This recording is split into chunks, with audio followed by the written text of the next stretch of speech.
Hello everybody, going to do a video on snakes of Downeast Maine today. When you think of Maine, you probably don't think of a snake hotspot, and for those of you who are afraid of snakes, you'll be happy to know there's no venomous species to worry about there. But there are snakes, and while the diversity isn't that high, there aren't that many different species, they are pretty abundant. The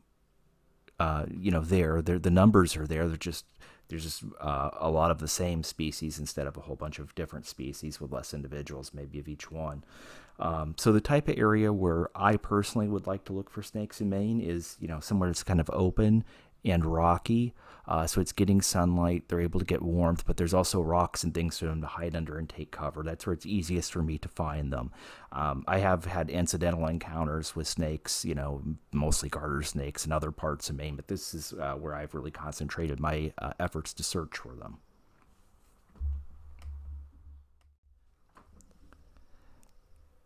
So I'm going to go over the types of snakes you might commonly find in this habitat.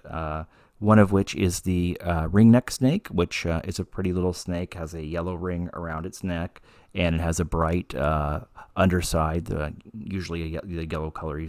I'll show you a picture of it. And this is an interesting little snake, harmless. I've never even seen one try to bite.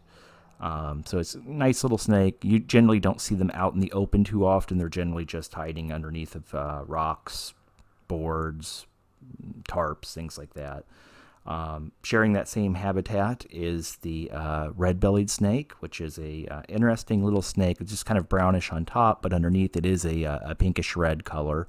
And an interesting thing about these snakes is, although they have a huge distribution in the United States, I've really only found them to be exceedingly common here in Downeast Maine. In other parts of the range where I've looked for them, it's like you find a few here and there, but they do seem to be particularly common in this area, which is an interesting thing.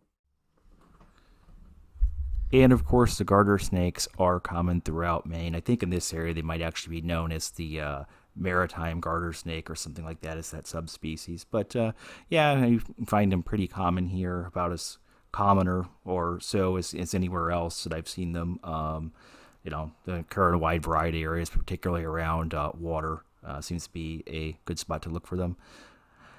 But one species in particular that Maine is really noted for, and this Downeast area of Maine is a good spot for them, is the smooth green snake. Now, the smooth green snake is believed to have declined throughout a lot of its range, and there's various theories as to why. I really don't know what the truth is, but what I do know is if you want to see one, this is a good place to look. I've found them on the crawl. They can be hard to see, the lichens and stuff, or they could be surprisingly camouflaged on the crawl, but you'll find them underneath rocks and boards, and very pretty snake, and like I say, potentially declining through a lot of its range, but still seem to be common in this area, so a good reason to come and look for them. If you are new to field herping, I just ask one thing of you, to just kind of familiarize yourself with field herping ethics. If you're going to look under rocks, don't pick up a rock that's so heavy that you're going to drop it. So if you pick up a rock, remove whatever wildlife is underneath of it, ease the rock down, and then let them crawl back under it. It's considered bad form to just leave rocks flipped over everywhere, because that's their house, and certain moisture requirements and things happen to be ideal and are the one they obviously pick. So try to leave it the way you found it, and try not to injure any wildlife while you're searching. And good luck, and I hope you've enjoyed learning a little bit about